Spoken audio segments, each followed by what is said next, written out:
Hello there, and welcome to Weird Music on the Glumberger channel. Of course, the strange show where we take a different album each and every week, dive into it, discuss what's going on with it, of course. So of course, in today's episode, returning to the randomizer, which has chucked out a short little release for us. So it was on our video for I Became Birds by Home Is Where. User Indigoblur suggested two albums for inclusion on this show. That's Harikiri by Sd Laika, which we actually reviewed some months ago, or maybe a bit longer than that, I don't know. And then as well as this one. The Big Wheel has returned to the same comment with a look at their second suggestion, It Feels. And yes, definitely a weird deconstructed club vibe here, right? Though this is something that feels way more weirder and broken than what we got with Sd Laika, I'm going to say. A truly incomprehensible album for me, one that oozes these really unsettling and nervous vibes across a rather short span of maybe 20 or so minutes. Without further ado, I present 00618 What We Saw 0.81161 by S280F and Echavox.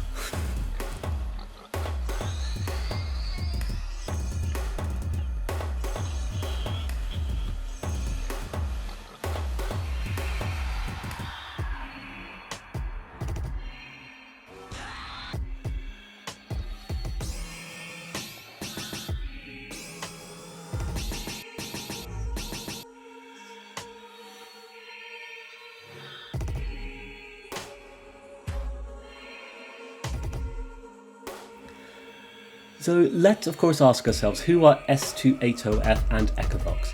Well, S280F is the moniker for one Lilith Treglia, seemingly an electronic artist from LA who's released a bunch of albums and releases, sometimes using that weird sort of ASCII font as demonstrated on their list of albums on Discogs, it seems. Certainly consistent with that. Anyway, they are joined by one Echavox, moniker for one Andrew Eastman, who I actually couldn't find much information about, so what can you do? To be fair, there's actually little information on either artist though. What can we really go on is just the music that they make. So yeah, speaking of, what is this then? What is 00618, What We Saw 0.81161? I don't know how you're supposed to say this title, I'm sorry. Yes, this is a very short little release from both artists, consisting of 4 tracks, very weirdly named that I can barely pronounce at all. But yeah, just weird named tracks here, and really fucky ASCII fonts that just refuses to gel with whatever operating system you're using. Like, if it's on the computer it looks like this, but if it's on the phone it looks even weirder, I'd say. But yes, these titles, just amalgamations of numbers, codes, phrases and nonsense that just don't mean anything, or it does, I have no idea. But yeah, it all results in one of the weirdest experiences I think we've been recommended. It kind of falls into that experimental electronic album that we've looked at on the show before, Sd Laika, funnily enough, and Aphex Twin, that kind of thing. And it makes sense, considering Indigoblur suggested Sd Laika, so of course suggesting this one. But essentially, yeah, just all wonky electronic albums utilising weird sound sources to create experiences that feel unnerving and unsettling. Here, though, incredibly incomprehensible, something that, I'll be honest, I struggle to really understand properly, but something that I did find to be exhilarating in its own right. So, of course, let us dive in. So opening up with Double Death 6000 Clarinet Death. There's some cautious tones to open this one all up, quavering in place until a more anxious drone enters the scene, throwing it all into uncertainty until the mechanical beats just push it all forth, throwing in a brief abstraction of audio samples here and there. And everything seems to be hanging on so tensely, just cautiously treading this very peculiar setting that seems to be failing to adhere to much conventions, I would say. Instead opting to create such an incredible atmosphere instead. And it all continues like this for the most part, until it all opens up with a squeal of electronics and bassy beats throwing it down this avenue of the avant-garde. It becomes a vivid tapestry of electronic music and tones, some sampled, some generated from synths, I'm going to assume, string sections bastardized against the creeping rattle of chimes and metallic objects of some sort. And the whole composition just seems to be rather brief for the most part, like it's the conjuring of something incomprehensible, utilising the brief little samples to create something very unsettling and drony. but it doesn't fall into the confines of ambience or even electronica at all comfortably, but instead just seems to be opting for its own thing entirely. Maybe even bordering on breakcore towards the tail end of this thing, but all very staggered and never actually really falling into that trap of experiencing extreme overwhelming noise of breakcore beats, essentially, like we got with describes the music, essentially. Instead, it's just constantly throwing in all of these abstract moments into the mix, changing the scene for very brief moments, while continuing that very tense push of emotion. Like, I have to say, it is a very incredibly bizarre experience to open up this whole thing.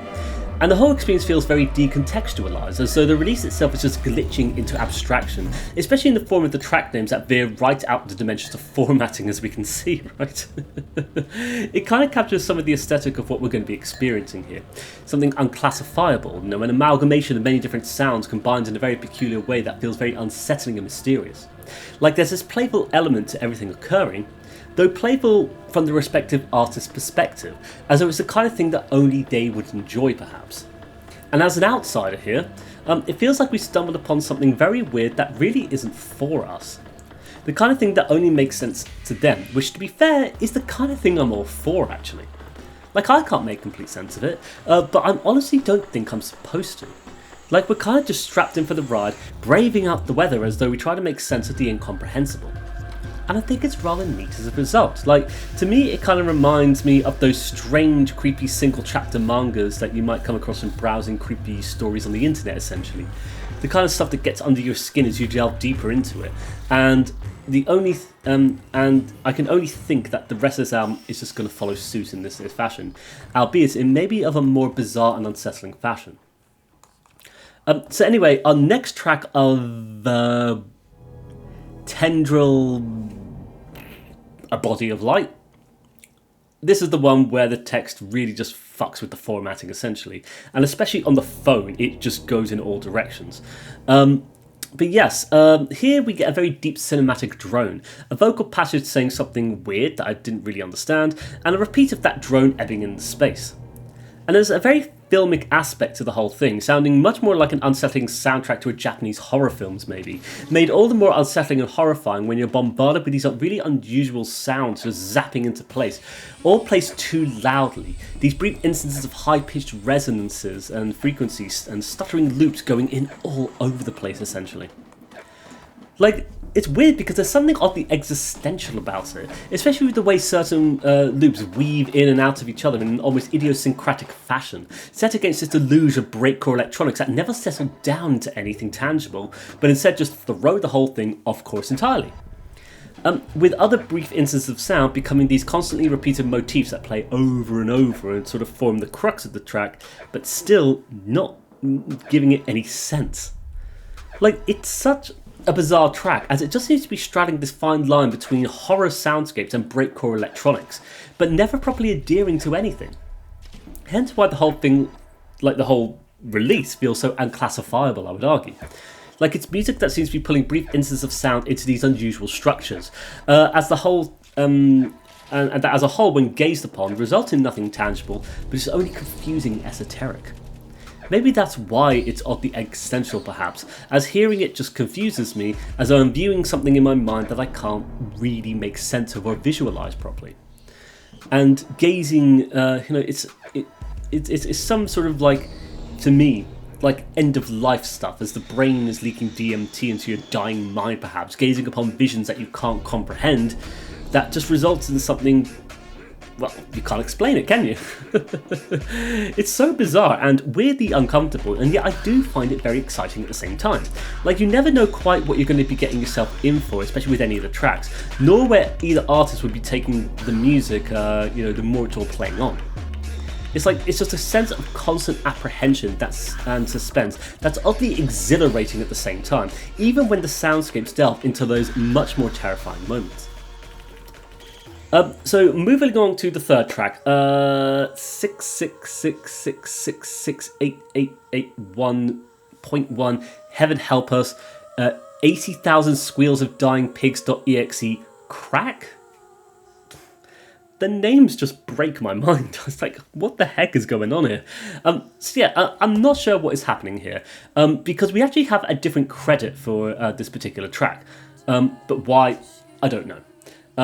I don't know who's on this to begin with anyway, so it doesn't really matter who knows. But anyway, this one, you kind of got some weird voices echoing in our ears with some spoken words and ethereal drones, offset by some nice lowercase rumbles. When it all eventually finds its footing though, and we have these voices all colliding against each other, against the broad strokes of sound in the background, much more abstract as they bring in some very threatening low ends and metallic frequencies that battle against it all, fighting for semblance and structure before it all just takes over in this delightful gloop, even making room for some beats that just coming out of nowhere it feels, bringing it back to the sort of breakcore qualities. Here I'd say it becomes way more interesting, still throwing those oddly stretched sounds that sound very uncomfortable, but really intriguing as well. And this one really just becomes so abstract and avant-garde, giving us a kind of breakcore style that's very reminiscent of what Aphex Twin does from time to time, especially with how it all breaks away from structure in favour of much more experimental ideas here and there. And it's also incredibly peculiar, keeping you just on your toes as you feel that rising anxiety, coming in and out throughout the very song. Like I should say, it's maybe no surprise to those who keep track of these things in any of my reviews, right? But I like the low ends that come in on this one, especially on this particular track. They're just so bassy, and the way it just gets warped following each and every iteration, it just makes it something really exciting and cool, I find. But weirdly enough, just as I'm getting comfortable with it and writing about it, it suddenly just disappeared in favour of something way more minimalist, which is just kind of throwing it back to that thing of it just constantly changing up the scene bit by bit every single time, at every point basically, and never just adhering to anything in particular. But I have to say, the way this one navigates its weird tapestry across the length of time makes for something very fascinating. Super weird still, but a cool moment on this otherwise creepy and inexplainable album. But I like what it's doing. It is resulting in music that's unexpected and impossible to discern, making it tricky to even gauge what's going to be going on and what's going to be happening next when they navigate it all from moment to moment or track to track essentially. And with this being the penultimate one, it's actually kind of a nice place to have found ourselves, like a nice little track to have listened to, even though it still makes no sense. But yeah, I would say so anyway. So yes, our final track, I guess you can call this our title track, what we saw 0.81166 V1, so sort of like the title track. Our longest track here though, clocking at a little over 7 minutes though, which to me isn't that long, but it's the longest one we have here. But yes, this is an incredibly peculiar track to end everything on, no? So for our final track, we're greeted with some unusual frequencies stuttering in place as the various apprehension of synths collide on the scene, shuffling in place amongst one another with this very grainy texture that's almost percussive, I would say.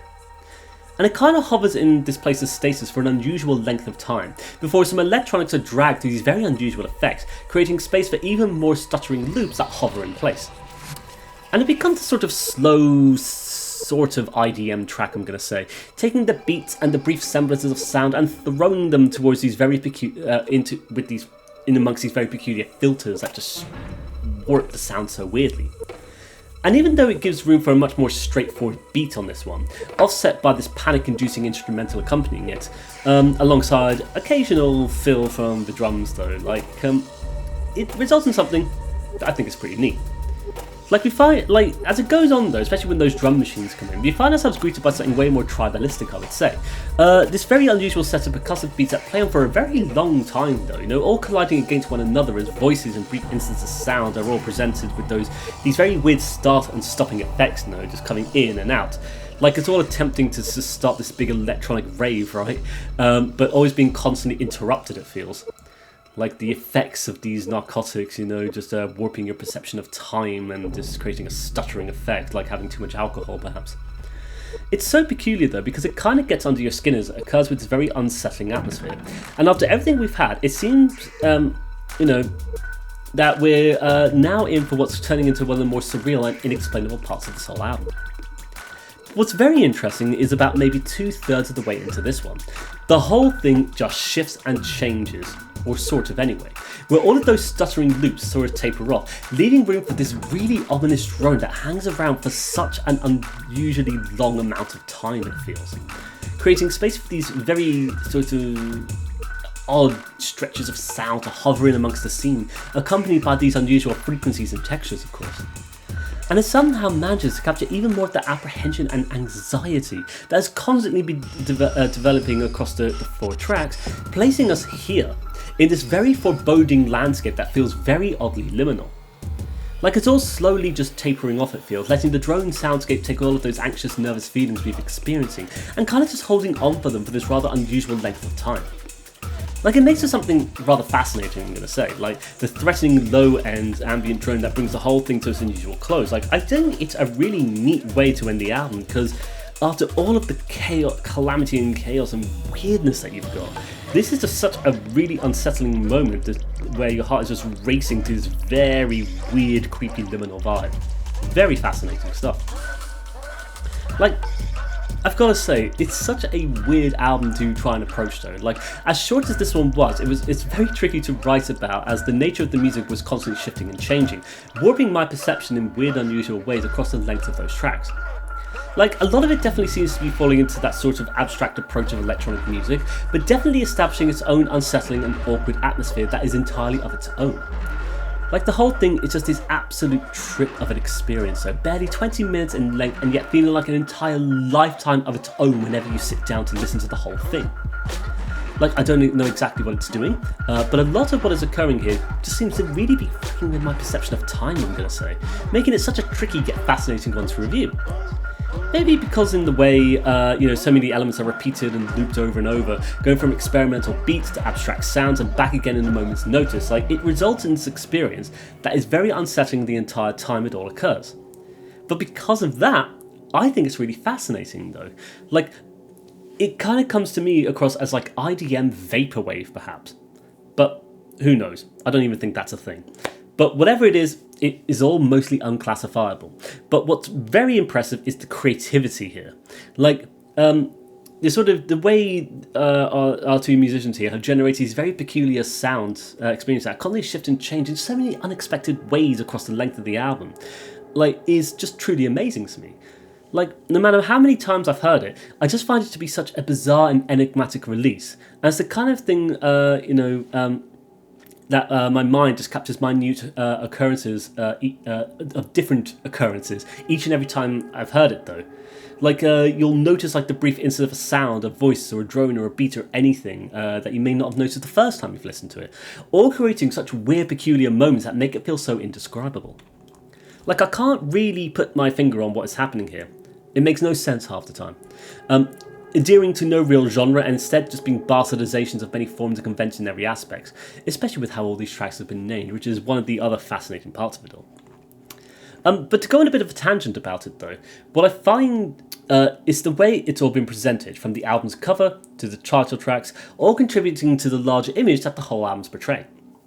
But the way S280F and Echavox are presented in such an enigmatic and intangible way, like taking advantage of those unusual fonts that you get to create that one track in the album that fucks with the formatting so much.